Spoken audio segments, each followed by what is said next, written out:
ସମସ୍ତଙ୍କୁ ନମସ୍କାର। ଆଜି ଯେତେବେଳେ ଉପମୁଖ୍ୟମନ୍ତ୍ରୀ ପ୍ରଭାତୀ ପରିଡ଼ା ନୂଆପଡ଼ାରେ ସୁଭଦ୍ରା ଶକ୍ତି ସମାବେଶ କରୁଥିଲେ, ମିଛ କହିବା ଭାରତୀୟ ଜନତା ପାର୍ଟିର ରକ୍ତରେ ଅଛି। ରକ୍ତରେ କାହିଁକି ସବୁ କଥାର ମିଛ, ସବୁ କଥାର ଜୁମଲା। ଏଇଠି ମଧ୍ୟ ମିଛ କହିଲେ। କଣ ମିଛ କହିଲେ ନା ଉପମୁଖ୍ୟମନ୍ତ୍ରୀ ମିଛ କହୁଛନ୍ତି 17 ଲକ୍ଷ ଲକ୍ଷପତି ଦିଦି ସୃଷ୍ଟି କରିଛୁ। ମାନ୍ୟବର ଉପମୁଖ୍ୟମନ୍ତ୍ରୀ କେତେ ନମ୍ବର ମିଛ କହୁଛନ୍ତି, କେତେ ମିଛ କହୁଛନ୍ତି? ଆପଣ କହୁଛନ୍ତି 17 ଲକ୍ଷ ଲକ୍ଷପତି ଦିଦି ସୃଷ୍ଟି କରିଛନ୍ତି। ଆପଣଙ୍କର ତଥ୍ୟ, ମୁଁ ଜଣେ ପାର୍ଲାମେଣ୍ଟାରିଆନ, ପାର୍ଲାମେଣ୍ଟରେ 12 ଅଗଷ୍ଟ ଆପଣ 2025 ରେ ତଥ୍ୟ ରଖିଛନ୍ତି 7,80,000 ଲକ୍ଷପତି ଦିଦି ହେଇଛନ୍ତି। କୋଉଟା ସତ? ପାର୍ଲାମେଣ୍ଟରେ ମିଛ କହିଛନ୍ତି ନା ଏଇଠି ମିଛ କହୁଛନ୍ତି? ପ୍ରଥମ କଥା। ତାପରେ ଆପଣ କଣ କହୁଛନ୍ତି ଯେ ଆପଣଙ୍କୁ ପ୍ରାର୍ଥୀ ମିଳିଲା ନାହିଁ, ଆପଣ ବାହାର ଜିଲ୍ଲାରୁ ପ୍ରାର୍ଥୀ କଲେ। ବାହାଘର ପରେ ବାପ ଘର, ବହୁ ଦୂର, ମାମୁଁ ଘର 7 କର, ଏଇ ୱାର୍ଡିଂ। ଆପଣ ଜଣେ ମହିଳା ହେଇକି ଜଣେ ମହିଳାକୁ ଏଇଭଳି କଥା କହୁଛନ୍ତି। ଆପଣଙ୍କର ହୁଏତ ବାପ ଘର ସାଙ୍ଗରେ ସମ୍ପର୍କ ନଥାଇପାରେ, ଆପଣଙ୍କର ହୁଏତ ମାମୁଁ ଘର ସାଙ୍ଗରେ ସମ୍ପର୍କ ନଥାଇପାରେ। ତା ମାନେ ନୁହେଁ ଯେ ସମସ୍ତଙ୍କର ନାହିଁ।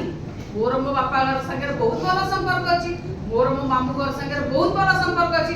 ମତେ ଦେଖୁଥିବା ଅଗଣିତ ଲୋକ ଯୋଉମାନେ ଦେଖୁଥିବେ ଆପଣମାନଙ୍କ ମାଧ୍ୟମରେ, ସେମାନଙ୍କର ମଧ୍ୟ ତାଙ୍କ ବାପ ଘର ଏବଂ ମାମୁଁ ଘର ସାଙ୍ଗରେ ବହୁତ ସମ୍ପର୍କ ଅଛି। ଓଡ଼ିଆରେ ଗୋଟେ କଥା ଅଛି, ଦୁହିତା ଦୁଇ କୂଳକୁ ହିତା। ଆପଣ କେମିତି ଏ କଥା କହୁଛନ୍ତି?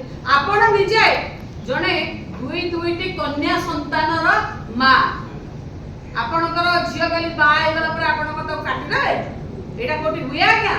ଆଉ ଆପଣଙ୍କ ମୁହଁରେ ତ ଏଇ ଜିନିଷ ଶୋଭା ଦଉନି।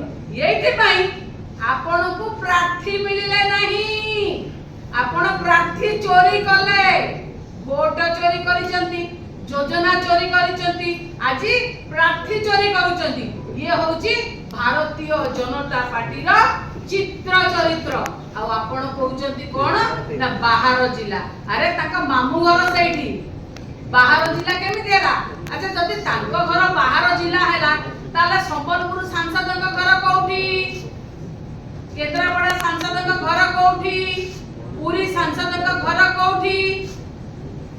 ଆମେ ନିଶ୍ଚିତ ଭୁବନେଶ୍ୱର ସାଂସଦଙ୍କ ଘର କୋଉଠି? এই কথা ଆପଣ କୁହନ୍ତୁନି। ଏଠି ଆହୁରି ମଧ୍ୟ ମୁଁ ଗୋଟେ କଥା କହିବି। ଆପଣ କଣ କହିଲେ? ହାତରେ ପଦ୍ମ ଧରି ଲକ୍ଷ୍ମୀ କବାଟ ଠକ ଠକ କରୁଛନ୍ତି। ଆପଣଙ୍କୁ ଟିକେ ଖରାପ ଲାଗୁନି? ପ୍ରଭାତୀ ମ୍ୟାଡାମ, ଆପଣ ଉପମୁଖ୍ୟମନ୍ତ୍ରୀ, ଆପଣ ଜଣେ ମହିଳା, ଆପଣଙ୍କୁ ଟିକେ ଖରାପ ଲାଗୁନି?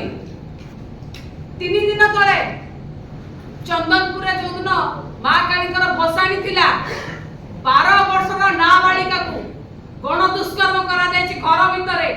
ସେଇଥିପାଇଁ କହୁଛନ୍ତି ପଦ୍ମଫୁଲ ଧରି ଠକ ଠକ କରୁଛନ୍ତି। ଲକ୍ଷ୍ମୀ କି ଆପଣ ଏଇ ଜାଗାରେ ରଖିଲେଣି। ଆମେ ଆମ ଝିଅ ମାନଙ୍କୁ ଲକ୍ଷ୍ମୀ ସାଙ୍ଗରେ ତୁଳନା କରିଥାଉ। ପଦ୍ମଫୁଲ ଧରି ଲକ୍ଷ୍ମୀ ଆସନ୍ତିନି। ଝିଅକୁ ସୁରକ୍ଷା ଦେଲେ, ସମ୍ମାନ ଦେଲେ ସେ ଘରେ ଲକ୍ଷ୍ମୀ ରହେ। ଆପଣ ବଳଙ୍ଗା କଥା ଦେଖନ୍ତୁ। ଆପଣ ଆପଣଙ୍କ ଜିଲ୍ଲାକୁ କଣ କରିଥିଲେ ଆପଣ ଜାଣିପାରୁନାହାନ୍ତି? ଆପଣ ଗଲେଣି, ଚନ୍ଦନପୁର ଗଲେଣି ନା? ସେଇଠି ବି କହିବେ ବଳଙ୍ଗାରେ ଯେମିତି ନିଜେ ନିଜେ ହେଇଥିଲା, ଚନ୍ଦନପୁରରେ ବି ନିଜେ ନିଜେ ହେଲାଣି। ଖରାପ ଲାଗିବା କଥା ଆଜ୍ଞା। ରାଜନୀତି କରନ୍ତୁ, এইଭଳି ରାଜନୀତି କରନ୍ତୁନି ଆଜ୍ଞା। ଆପଣ ଜଣେ ମହିଳା, ଆପଣ ଜଣେ ମହିଳା। ମୁଁ ପୁଣି ଥରେ କହିବି, ମିଥ୍ୟା ତଥ୍ୟ ଦିଅନ୍ତୁ ନାହିଁ, ଭ୍ରମିତ କରନ୍ତୁ ନାହିଁ। ଆଉ ଆପଣ ଯୋଉ ଲକ୍ଷପତି ଦିଦି କଥା କହୁନାହାନ୍ତି, ଏ ଯୋଉ 17 ଲକ୍ଷ ଛାଡ଼ନ୍ତୁ, 7,80,000 ଲକ୍ଷପତି ଦିଦିର ତଥ୍ୟ ଦେଇଛନ୍ତି ପାର୍ଲାମେଣ୍ଟରେ ଅଗଷ୍ଟ 12 ତାରିଖରେ। ସେ ଲକ୍ଷପତି ଦିଦି ମଧ୍ୟ ନବୀନ ବାବୁଙ୍କ ବହିରେ ମଲାଟ ବଢେଇଛନ୍ତି। ଆପଣ ନବୀନ ବାବୁଙ୍କ ବହିର ମଲାଟ ଆପଣ ବଢେଇଛନ୍ତି।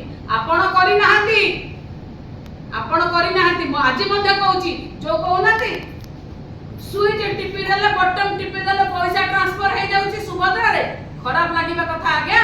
ସେ ଯୋଉ ପଇସା ଟ୍ରାନ୍ସଫର ହଉଛି, ଯୋଉ ପଇସା କେତେ ଅସୁବିଧା ସୁବିଧା ଭିତରେ